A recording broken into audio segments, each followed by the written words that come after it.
Going back to the 2018, 2019 area, I saw firsthand how our nonprofit organizations were completely taxed on dealing with the surge from a humanitarian perspective, how law enforcement didn't have the resources they needed to be able to protect the border and protect the state from dangerous criminals and drugs and weapons coming in to the state.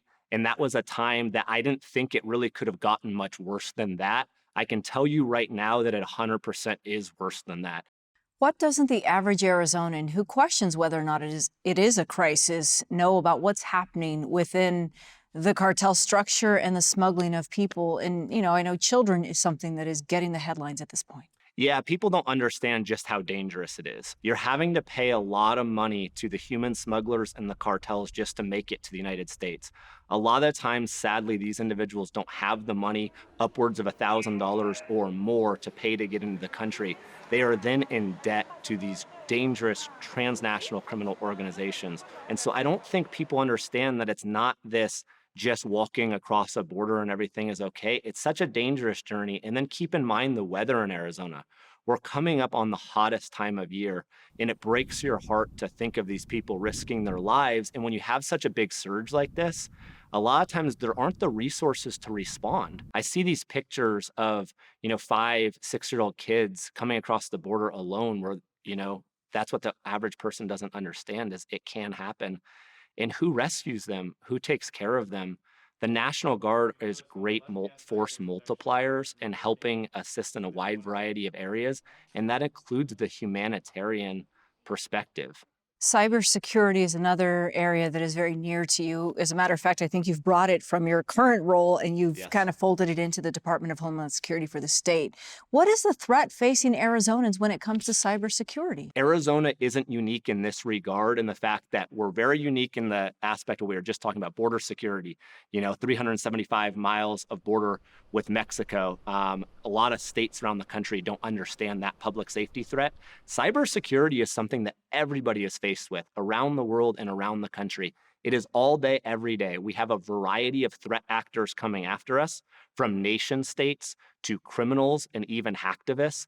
Cybersecurity was really important prior to the pandemic. After the pandemic and during the pandemic, even more important. And why is that? It's because we have put so much of our lifestyle, our entire economy on the backbone of technology. We live in a digital world. People are chasing modernism no matter the cost. What do you say to them about the best ways to protect themselves? Keep it simple.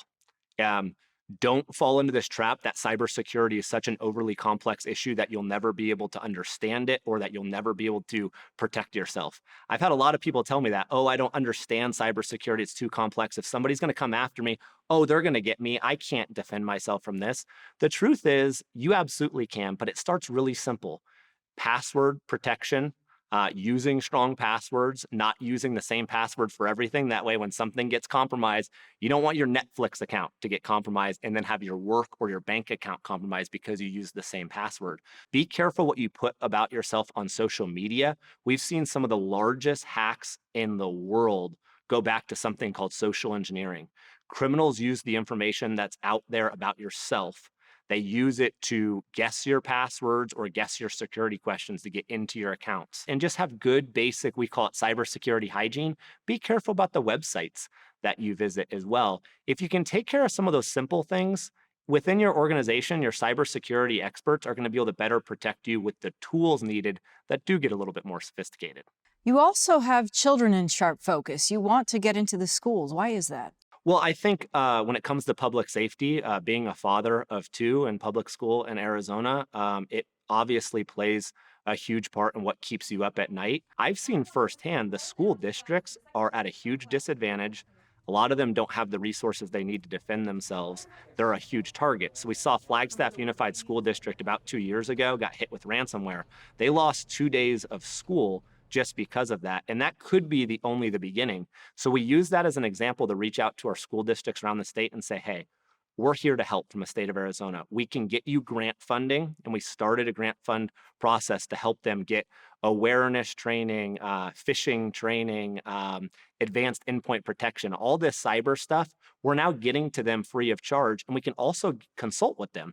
You are just a couple weeks into the job. What is one of your immediate goals in this new role? Immediate goals is just kind of getting back to the border physically and meeting with our border sheriffs and law enforcement, faith-based nonprofit organizations.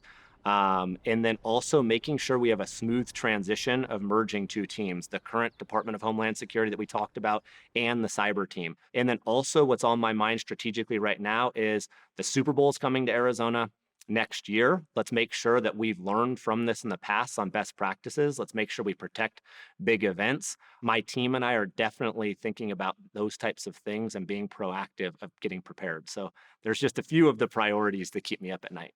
All right, Director Romer, thank you. Thank you for the opportunity.